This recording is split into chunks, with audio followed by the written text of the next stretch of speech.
Hello and greetings, my friends. Welcome back to my channel. If you are new here, my name is Alicia. I'm so glad that you clicked on today's video. And in today's video, I'm sharing with you 3 dinner ideas that are super easy to make. One of these meals my kids request literally weekly, so I'm excited to share that recipe with you guys. I'm also going to include a dessert recipe. This is literally the best cake recipe ever. It's a chocolate buttermilk, a Texas sheet cake recipe that you can share with anybody or just keep it for yourself.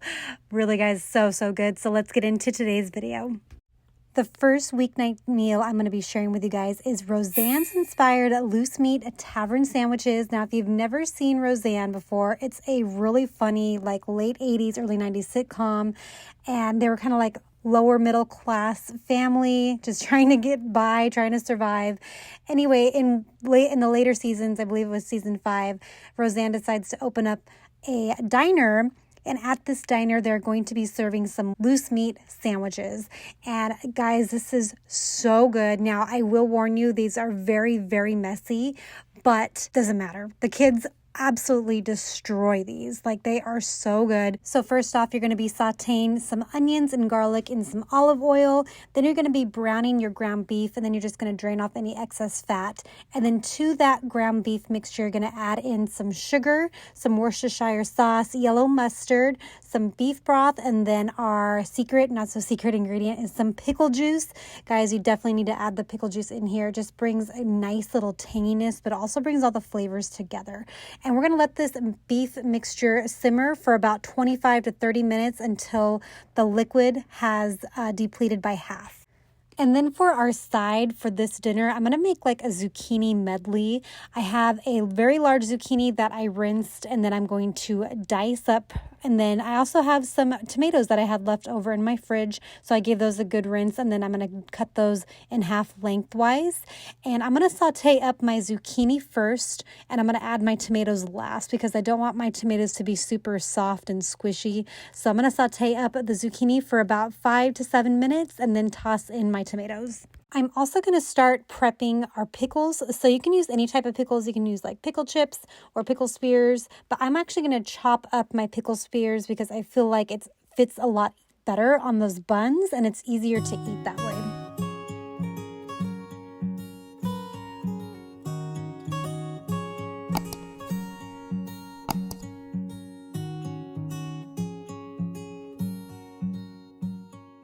You can see here that I have 3 burners going. I have my meat mixture, which is simmering down. My zucchini is sauteing up, and I am toasting some of my brioche buns. Now, you can toast them either in a skillet, just like I'm doing, or you can do it on a flat griddle. Either way, you guys want to toast them because there's going to be so much juice coming from that meat mixture that you want to create like a barrier. So definitely give those a toast, just a quick one. And then you're going to assemble your sandwiches. So there's a couple different ways you can do this. You can first put on your mustard. You can also do mayo if you'd like, but mustard, and then you're going to do cheese. Now, generally, I like to do the cheese and then the pickles and then the meat mixture on top because it holds the pickles in better. But for pictures' sake, I decided to do it this way, but definitely put the pickles underneath the meat. It's just going to be a lot easier when you go to eat it.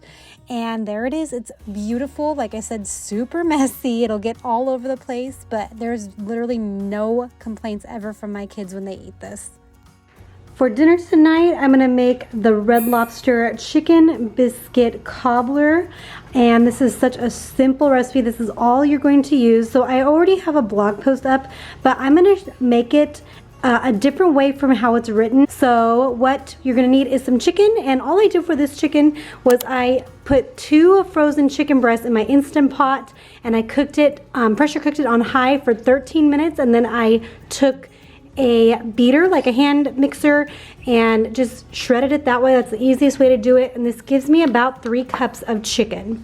You're also going to need 1 box of the Red Lobster Cheddar Bay biscuit mix, some chicken broth, which I just got finished making, so good, some milk, a can of the cream of chicken soup, some seasonings. I have Cajun seasoning, onion powder, garlic powder, and ground paprika, along with half a stick of butter, some frozen mixed veggies. You can use the mixed veggies or you can use peas and carrots if you'd like.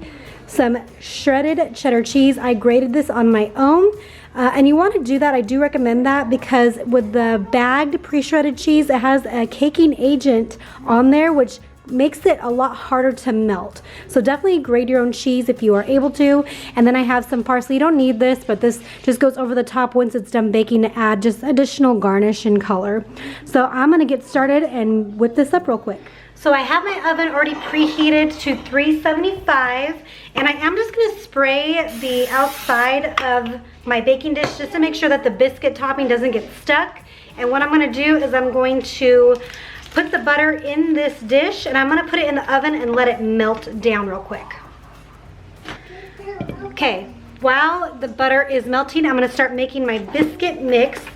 So on my blog post, this is when I add the chicken, but today I'm not gonna do that. I'm gonna keep the chicken in the soup mixture, but you can literally do it however way you want to do it. I guess it's all about presentation too. Like if you want to see the chicken poke out, then you're gonna use the way that I kind of wrote it on my blog post. But if you would rather just see the biscuit topping on the top, then you're gonna make it the way that I'm making it right now. So we're gonna add the biscuit mix. We're gonna add in all of our seasonings, which is a teaspoon of each of the seasonings. Paprika, garlic powder. And you guys know I don't like to measure things, but I'm doing that today just to show you guys. Got the garlic onion powder in here. And then we're gonna do a teaspoon of the Cajun seasoning. We're gonna add in our milk. Oops, I can't get it all over the place. I'm gonna mix this up real quick actually. And then I'm gonna add in my shredded cheese. This is definitely more than 1 cup like what I wrote down, but there was just such a little amount left. I was like, I might as well just grade this up. So this is probably closer to 2 cups, so you could definitely use 1 to 2 cups here. So I'm gonna add in that cheese. Ooh, that's a lot, but it'll turn out good still. So I'm gonna mix this up, and then I'm just gonna let it sit on the side for a few minutes. Just to like activate all the leaveners and whatnot that are in the biscuit mixture. So just gonna let this chill for a moment while I make the soup mixture. Also, I'm gonna check on my butter. I don't want it to like brown or anything. Probably gonna pull the pan out real quick. Almost melted, not yet. So let's do the soup. So I'm using a frozen bag of mixed veggies here. They do not need to be thawed, so in the bowl it goes.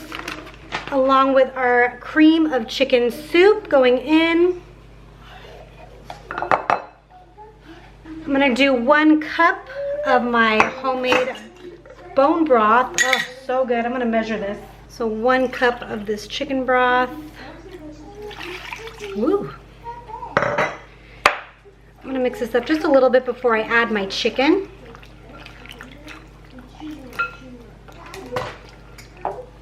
Okay, and here is my chicken.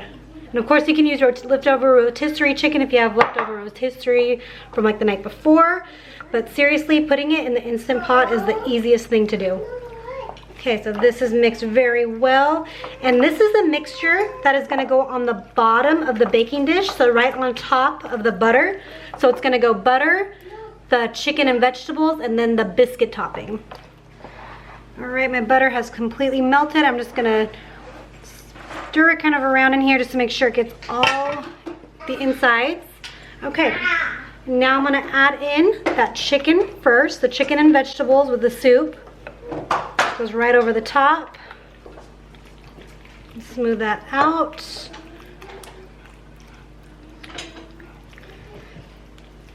And then over the top, you can see that our biscuit mixture is kind of like puffed up a little bit. That's why we let it sit for a little bit.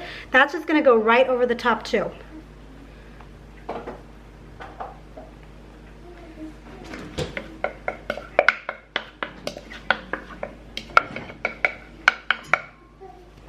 Smooth that out. And into our oven, 375 for about 55 minutes. And then I'm gonna check it though at the 30-minute mark. If it's browning too much, I'm gonna tint the top with foil. Like I mentioned, if you would like to see the other way that I've made this, definitely go check out my blog post down in the description box, and you can see what I'm referring to when I mean like you can see the chicken poking out. Any way you make it, it's going to taste the same and it's going to taste delicious. And guys, this is such an easy dinner idea, and you can definitely make this ahead of time if you'd like. So like in the morning, just get everything ready, assemble it, and then when it's almost dinner time, just stick this in the oven for your 55 minutes and dinner is served. It is so good. I have been on such a soup kick lately, and guys, this one I have been perfecting for many, many years. This is Isaac's Pepperjack tomato soup. This is a Copycat recipe, so if anyone is familiar with the restaurant Isaac's, there's a bunch in Pennsylvania. They have the most delicious soup ever, and every single time I would go back east to visit my grandma, we would stop off at Isaac's because that was her favorite place to go, and we would always just eat together there as a family. And I love to get the tomato soup, and so did my brother. So the last time that I had had this soup was in 2019, and since then I've been trying to make it and perfect it, and I think I have nailed it. I'll include the recipe link down below, but also on that blog post, you'll be able to see the very last time that I ate there with my family, with my grandma when she was still alive. So I'm glad to have made this now that I can have it at home whenever I want, and glad for all the memories that came from this soup. The very first thing that you're going to do when you start to make this soup is we're going to food process our onions and our garlic. And we're doing that because when I remember eating it, I remember it being a smoother soup aside from the chunks of tomatoes that are in the soup. So I want to make sure that I taste the onion and the garlic, but I don't actually have that mouthfeel of onions. So we're going to process this just for a few minutes until it creates like a really nice kind of smooth paste. And we're going to saute that in butter for a few minutes until it's pretty softened, and then we're going to add in our flour to create a roux. And you're going to want to cook that flour for a couple of minutes because we definitely do not want to taste the flour in our soup. And then we're going to add in an entire can of tomato paste, and we're going to incorporate that tomato paste into our roux and give it a nice stir, make sure it's really well cooked together. And then we're going to slowly add in our broth. So I'm just going to add in a little bit at a time just to help break up that tomato paste because it's really, really thick. And then once I feel like it's broken up pretty good, I'm going to add in all of the chicken broth. And to our pot, we're going to be adding in our 5 cans of condensed tomato soup, or you can use 2 large family-sized cans of tomato soup. I believe it equals out that way if you want to do it that way. Then you're going to add in your diced tomatoes along with your Worcestershire sauce, some sugar, and some basil, and then season it with salt and pepper.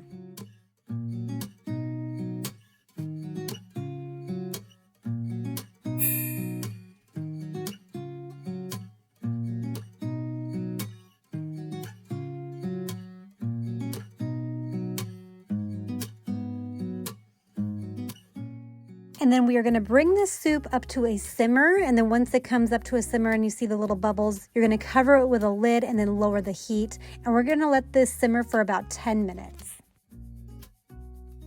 After 10 minutes, just give it another good stir, and then we're going to add in our heavy cream. This is what's going to make it super creamy and rich and delicious.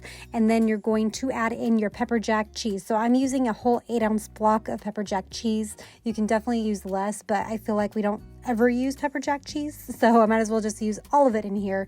And I'm glad I did that. It's so delicious that way. Super creamy, super cheesy with a slight like spiciness from the cheese. So good. And we're just going to keep this over low heat until all of the cheese has melted and the heavy cream has warmed through.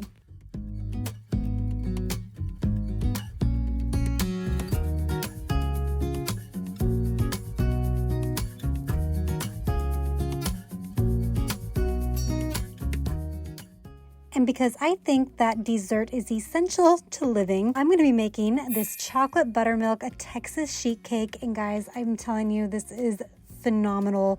It is super fudgy and rich and moist and just so good. It's super easy to make. I'm using the same saucepan to make the cake, and then I I wash the saucepan out to make the frosting, the warm fudge frosting that goes over the top. This comes together very quick, and this is going into a 15 by 10 inch pan. Now, usually with Texas sheet cakes, they usually use jelly roll pans, but I love the way that this bakes in a glass dish. So I'm using a really large 15 by 10 glass baking dish, and I love the ratio of cake to frosting. I know a lot of Texas sheet cakes, it's basically the exact same amount of frosting there is to cake. I'm not a major frosting fan. I like more cake to frosting. But if you like equal amounts of cake to frosting, then definitely just double this frosting recipe and you can pour it over the cake. I've also included instructions on how to bake this cake if you want to do like maybe a smaller cake, maybe a 13 by 9. I have those instructions in my blog post along with an actual greased jelly roll pan size. So definitely head over there and check that out for different sizes and different baking times.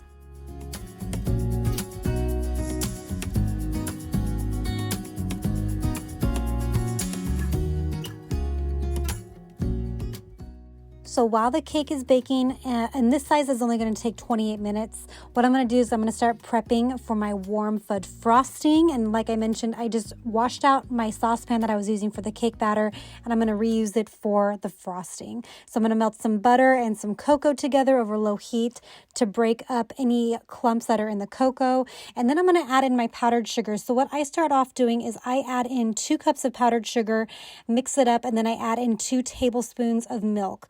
So I'm adding the exact same amounts of powdered sugar to milk. I'm going to go in and do that again, make sure I'm keeping the amounts all the same, just so that in my mind I'm counting it correctly, because I want to make sure the milk and the powdered sugar amounts are the exact same. So I'm going to go in and whisk that up really well. This is all over low heat to make sure that my powdered sugar is breaking up. Now, if you're going to serve this to like a group or take this to like a church function or like a gathering and you want it to look super nice, I would definitely recommend sifting the powdered sugar, because you are going to get a couple of clumps in there. But this is for our house and for me to give away to friends. So this didn't matter to me how it looked. And it actually still came out really, really smooth. So just keep that in mind. And then I'm also going to add in our corn syrup. Now you don't have to use this. This is optional. I use such a little amount, but that corn syrup is going to give us a really lovely, smooth and shiny consistency. So I would definitely recommend having that in there, whisking that in really well, and then turn your heat off and add in your vanilla extract. And you can see here my cake is done. I inserted a toothpick and it comes out clean. So this is after 28 minutes. So I'm going to pull that out of the oven and I'm going to dump all of that frosting, that delicious fudge frosting, right over the top of it.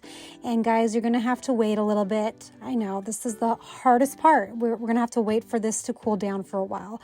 But you are going to make sure that the frosting goes into all the crevices. It's going to sneak down into the sides of the cake so that our cake has a slight chocolate edge to it, which is that's probably the best part, honestly, are the edges.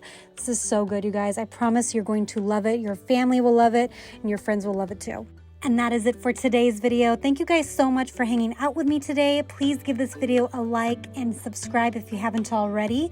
And I hope to see you in the next video. Bye, friends.